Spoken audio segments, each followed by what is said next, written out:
রূপকথার রাজপুত্রের মতো তিনি এসেছিলেন বাংলাদেশের ক্রিকেটের আলো হয়ে।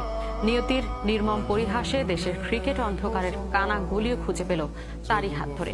ম্যাচ ফিক্সিং এ জড়িত থাকার অভিযোগ স্বীকার করায় এরকম শেষই হয়ে গেল মোহাম্মদ আশরাফুলের বর্ণময় ক্যারিয়ার। হঠাৎই সমাপ্তি রেখা পড়ে যাওয়া আশরাফুলের এক যুগের ক্যারিয়ারকে ফিরে দেখছেন। 11 এপ্রিল 2001 একদিনের আন্তর্জাতিক ক্রিকেটে জিম্বাবুয়ের বিপক্ষে অভিষেক হয় 16 বছর বয়সী কিশোর মোহাম্মদ আশরাফুলের। তখনকার ব্যাটসম্যানদের জন্য মূর্তিমান আতঙ্ক মুরালীধরনকে বেসামাল করে দিয়ে 7 সেপ্টেম্বর আশরাফুল যা করলেন টেস্ট ক্রিকেটের 130 বছরের ইতিহাসে তা করতে পারেনি আর কেউই। হলেন ইতিহাসের সর্বকনিষ্ঠ অভিষেক টেস্ট সেঞ্চুরিয়ান। আবির্ভাবেই নিজের জাত ছিনিয়ে দেওয়া অ্যাশ ক্রমেই হয়ে ওঠেন এদেশের ক্রিকেটের আশার ফুল। শ্রীলঙ্কার বিপক্ষে ব্যাক টু ব্যাক সেঞ্চুরি, ভারতের বিপক্ষে 158 রানের মহাকাব্যিক ইনিংসের পর তার হাত ধরেই রচিত হয় রূপকথার সেই কার্ডিফ কাব্য।